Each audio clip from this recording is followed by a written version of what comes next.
As far as the synth, this track has a lot of interesting element divided on different layers that I want to think those as a one layer. What I mean is, if the pad is made by 4 different synth pads, I want to think those as a one single element, and not necessarily everything has to be mixed, has to be changed. I just want to get it right, and sometimes automation, they really help the process. So the intro part of the track has a really cool stack of pads, but the problem that we had before was overly, was taking too much space, too much headroom, was overly pushed on, especially on the mid-range. And I was missing some dynamic movement towards the end of the 8 bars. And what I did, I automate the fade out of pad 2, fade in of pad 1, fade out of pad 4. That really helped me a lot before I decide to dive into EQing or shaping or saturation. So let's take a listen on this.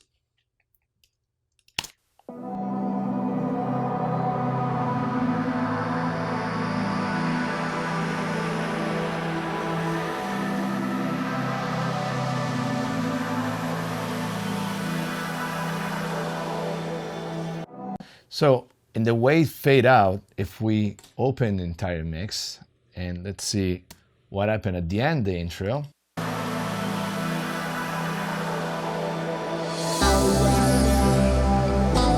So it's fading into the guitar. If we let's check what we had on the rough on this part. So going few bars before and few bar after the intro part. So on the rough.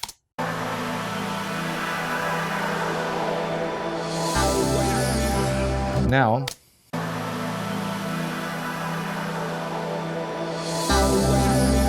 there is more excitement on the elements they're hitting after the initial pad, which is the piano. Before I felt it was like a little flat line going pad to piano. Let's just loop this part and we go before and after. Before, I was missing the dynamic movement, so that's really helped with just simple automations, specifically the pad 4. So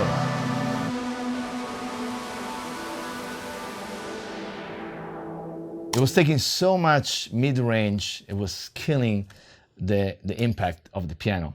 Now, as far as processing, the pad 2 and 3 and 4, they're sitting as support for pad 1.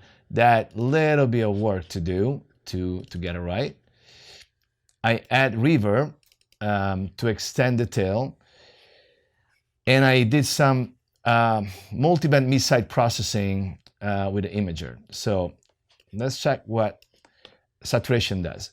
Saturation on pads, it's fantastic if used on the right way, and I tend to use a lot of my mixes, from again typical major laser pads to other record that have like a lot of dense information on the mid-range on pads. It's done with Saturn. So let's check only Saturn alone, see what it's doing here. Let's go on this part. Let's do, yeah.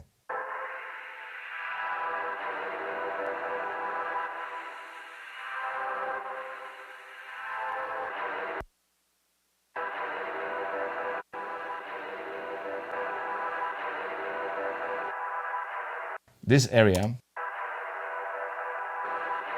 Now follow the chain flow. So we are pushing mid-range. We're going to do tiny bit of reverb. Okay, you hear the tail. The reverb by default is triggered by the mid-range mostly. So you have little bit of mid-range reverb with the pre-delay. Why is it important to use pre-delay on pads?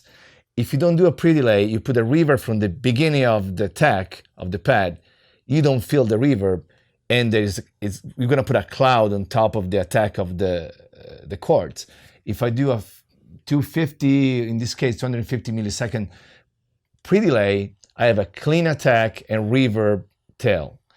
Now, if we are doing some reshaping as far as the side and adding a little bit of side on the lower mid-range, and we delay the band, the upper band, so 2K and up, we open the side there, then check now.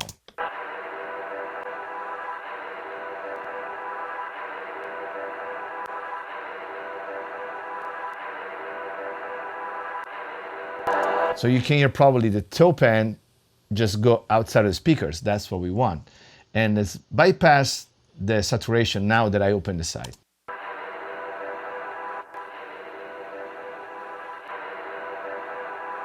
Okay, let's bypass the entire chain.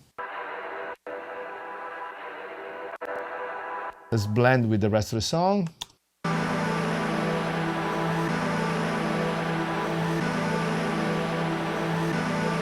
Disappear. In some way, that upper harmonic and the mid-range you have with very open side, you just get sucked into the rest of the pads. So that's a way to create separation on the pads. Now, the same track as a second part into the verse and into the pre-verse, so it's coming back in and out. So I want to make sure when I make a decision, I want to make sure that I translate well everywhere. Or if not, I can do automation or cut the track in different parts. And it's no lie, no lie. I'm in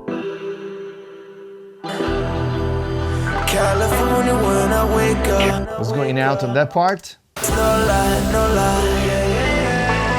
I'm in New Orleans, basin. Well, even easier, let's go rough versus the mix. It's no lie, no lie. I'm in New Orleans, basin, Doja. California when I wake up. California when I wake up. Okay, and then we have auto automation. We have this kind of effect. It's coming from the same source. That's as far as the pads. Now we have a piano, which is, to me, is the main element as far as low, mid synth information as far as the group. So I called synth low my bus. This is a piano. To me, the piano that was totally lost on the rough, it was the lower part of the piano, and just be able to feel the attack and just feel the tension of the lower part of the octave of the piano. So very simple. Little bit of compression to retain more and extend tail of the piano. Just 2 dB. Okay, let's bypass.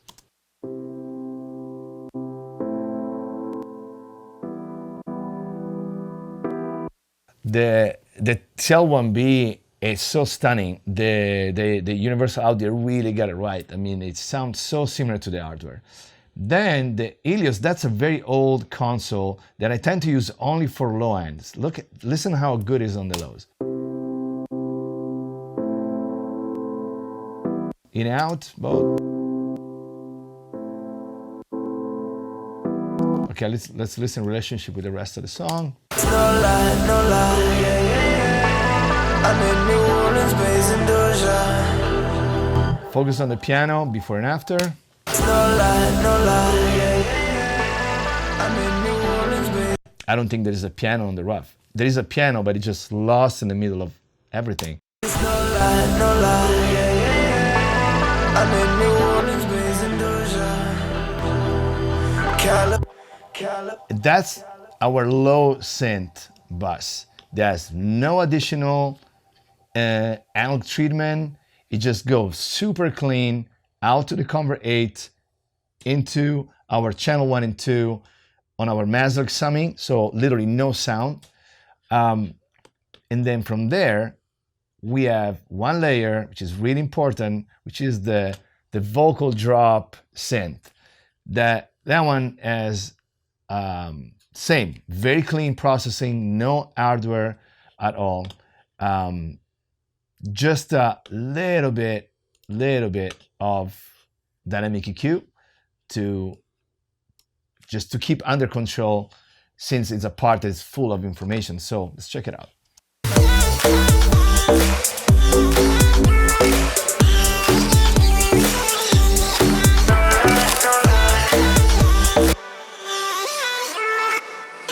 Again, process with reverb and everything. I understand that's the sound, that's the nature of the sound, but I felt that to control a little bit. So let's go over dynamic EQ on this.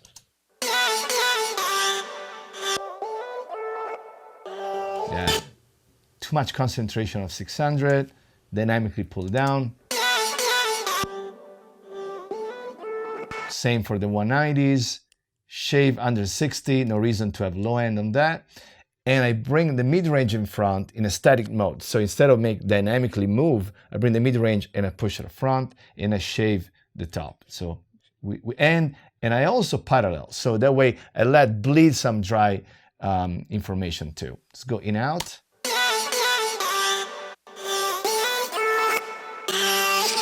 With the track.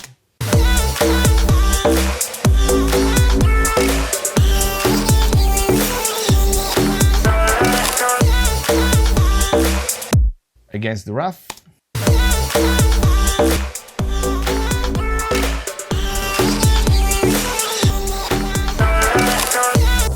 Again, I didn't try to reinvent the sound, but just to polish, especially the top.